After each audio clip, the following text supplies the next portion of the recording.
Hello, great people. Welcome back to Global Happenings. Today, Wike has received multiple messages after he celebrated the graduation of his son in faraway international university, precisely in UK. This was what he said to Nigerians as we saw him posing with one of his son, Jordan, and he says, "Happy to witness alongside my wife the graduation ceremony of our son Jordan, who just earned a Master's of Law LLM degree at the Queen Mary University of London, UK.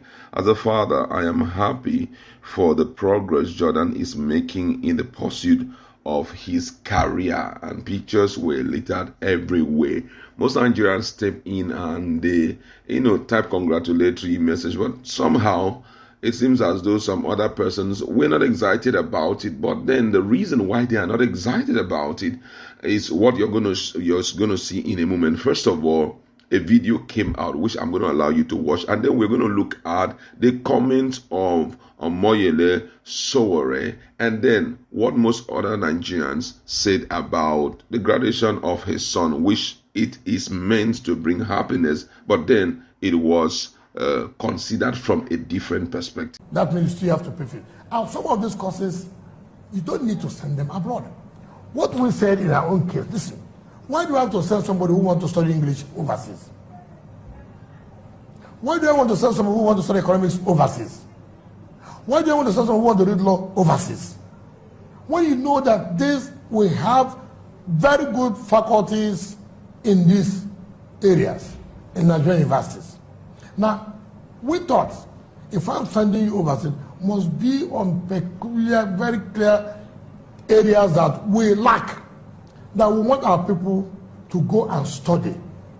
Maybe some areas of engineering, maybe some areas of medicine, maybe some areas of agriculture, maybe some areas of ICT. Right? So we say, look, for those of them in final year, wow, this is serious. That's why there's this balance that internet doesn't forget. When this was posted, the likes of Sowore came up and reacted to it. And he says that Wike, despite allegedly looting Rivers State Fund during his tenure as governor, served as a minister of education in Nigeria for 4 years. He could not build a school good enough for the children to study. The human rights activist said it was shameful for Wike to send his children to UK school with stolen funds. In his write-up, he says, "You were governor for 8 years in Rivers State, one of Nigeria's wealthiest states. You looted the state dry and couldn't build a single school where your children could earn a master's in law. What a crying shame." He went further to say, Nyesom Wike was ex-local government chairman, 2-term, ex-minister of education, 4 years, ex-governor of Rivers State, 2 terms, 8 years, and current FCT minister.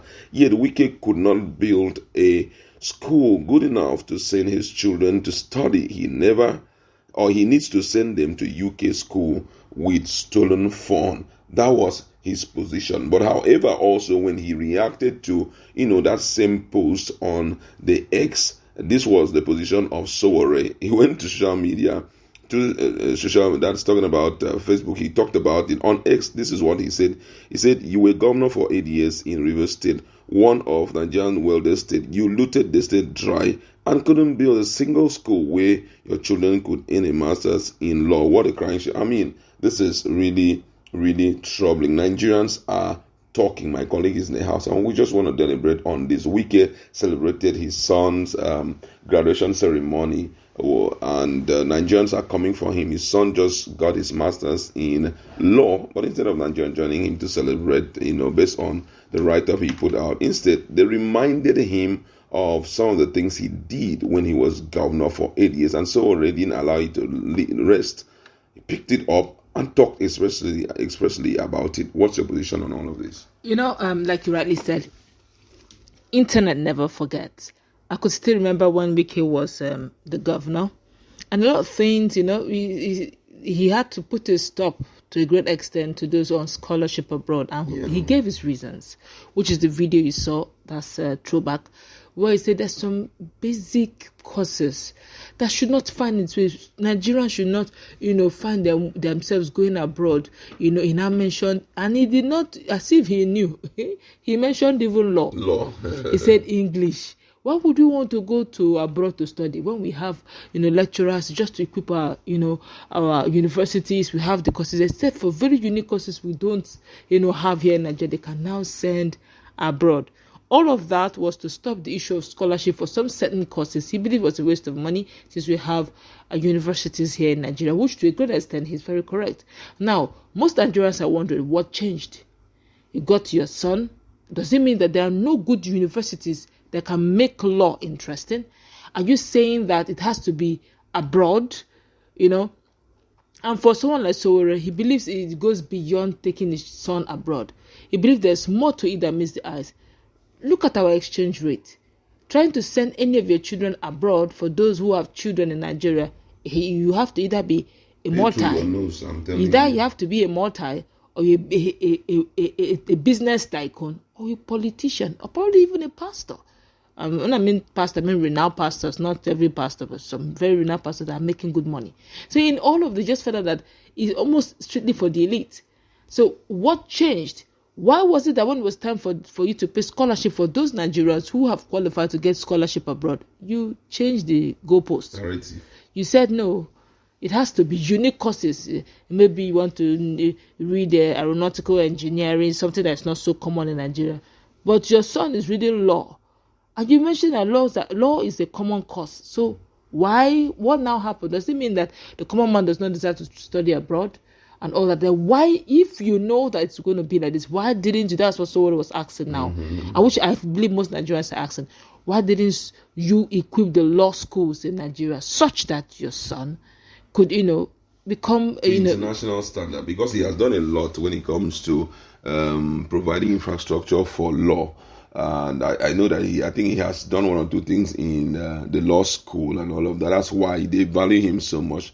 But why didn't you take it as far as international standards so that your children can also be part of it? But there's something someone said, you're very correct. There's something someone said that caught my attention. He said, this person said, if I was in anywhere close to power, I will make sure one of the basic rule, all politicians' children must attend universities in Nigeria. Exactly. So that this incessant, a strike by, whether NASU or the lecturing part, ASU, it will not. When your children are there, you want to speed up, but you see a 4 years course becoming a 7 years course because of the strike have elongated the whole process, and their children are not there.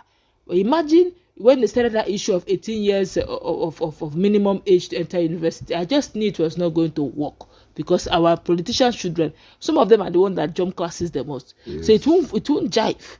So they had to put a stop to it, and they put a stop to it. So imagine all Nigerian universities. You go to university in your department, you see Wike's son there. You just know that what they are going to dish to you there is going to be quality, because Wike's son cannot be in that class and they're dishing nonsense.